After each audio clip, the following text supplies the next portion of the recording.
Biology Part 147. The range of the movement possible at individual synovial joint is determined mostly by the shapes of the bones which meet at the joint. 6 different types of synovial joints are recognized as summarized in the figure. You should study this figure carefully before reading the next section. Movement. Movement is produced by the action of muscles, as explained in the tutorial. Muscles produce force by contraction, that is, a muscle shortens actively but can be restored to its original length only by pulling its ends.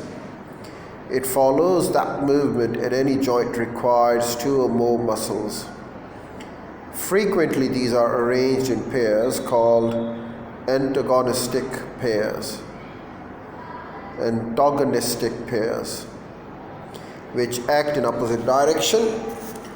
For example, the biceps and triceps of human arm make an antagonistic pair. When the biceps contracts and the arm is bent at the elbow, the forearm is raised. At the same time, the contraction of the triceps is inhibited by the reflex action, and its tendons are pulled apart, lengthening the muscle. If the triceps now contracts, the arm is straightened. Contraction of the bicep is prevented, and the bicep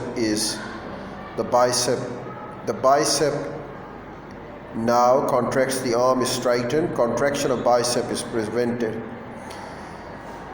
and the bicep is stretched. Reciprocal action of this kind is characteristic in joint movement.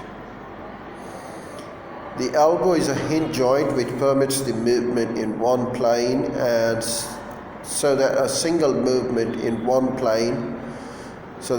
antagonist pair is sufficient. The opposing movements produced in this case are called flexion and extension. At other joints, here may be more than one pair of muscles, and a variety of other movements are possible. The angular movement include the flexion, extension, and abduction and adduction, in which the limb is moved away from the midline of the body. Abduction or towards is called adduction. Rotary movements are involved between the atlas and the axis in turning the head, as already explained. In the arm, rotation of the radius at the elbow allows pronation and supination of the hand, while rotation at the ball and the socket joint of the shoulder produces a movement called circumduction, in which the limb can be moved through a complete circle.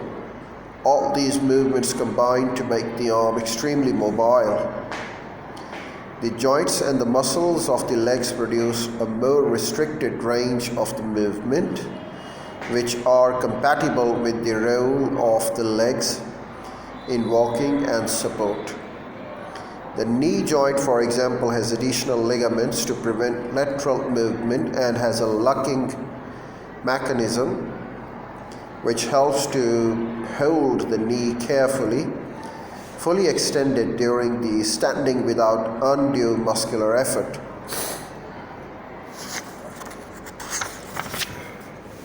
Regulation of calcium. In addition to its other functions, a person's skeleton acts as an important store for calcium and phosphate in the body. The levels of calcium circulating in the blood are regulated by 2 hormones and by vitamin D, and summarized in the figure. The parathyroid hormone PTH is released by the parathyroid glands, when blood calcium falls below its normal level 85 to 106 milligram dm cube.